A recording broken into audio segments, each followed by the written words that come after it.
Hey everyone, this is Ask the Pastor. This is a ministry where I take questions from the internet and I answer them all. Even if it takes me a long time and I release a video every day, I'm still answering questions, and I hope you're watching and sharing these questions. I get a lot of people telling me that they like my answers or they enjoy my videos, but a lot fewer people that will take the effort to share them. So I'd encourage you to support this ministry by sharing the videos that you like, to get more people watching them and to get more people asking more interesting questions.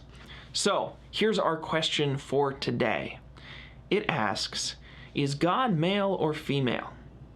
Now, there are scholars and pastors who will argue tooth and nail about this. This is an issue that's especially touchy and important to some people, but I am bold enough, perhaps arrogant enough, to believe that I have the right answer, and that's no, God's not male or female. That's not the correct way to think about God. That's not what the Bible says. If you read the Bible in Genesis chapter 1, verse 27, it said, "So God created humankind in his image.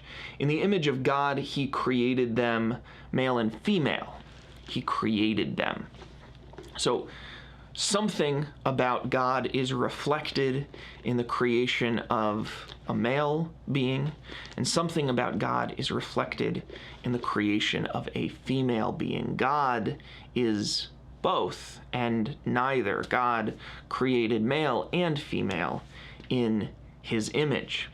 But the confusion stems from that word his, right? Why do we keep calling God his? God created him in his image. God created her in his image. Well, in English, that word his is a lot more specific than it is in Hebrew or even Greek. And so there's a lot more flexibility where in English, if we don't know the gender of something, like the person who walks through that door next, whoever that person may be, we kind of get awkward and use funky pronouns.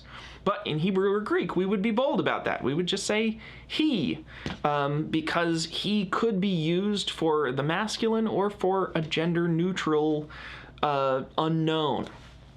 Now, that's also true that part of the reason for that is because in the Hebrew and the Greek context, men were kind of considered normal and default, and so there's some patriarchal elements to that. And of course, the Bible's been carried through many generations of people who kind of thought that men were more important than women, and we built the English language to work that way. And so some of the ways that we use language are affected by our own sinfulness and our own brokenness, and that changes how we think about God, to the point that, again, there are some preachers who actually think, if you want to look into the Bible for a good example of how to be a woman, you might look to Sarah or Rebecca or the Virgin Mary. And if you want to look in the Bible for a good example of how to be a man, you can look at God the Father. And there's an unbalance there. Like, that's problematic. And for that all to stem from a pronoun is bothersome. And that's why you'll sometimes see me on some of these videos kind of step around pronouns, right? I'll say things like God will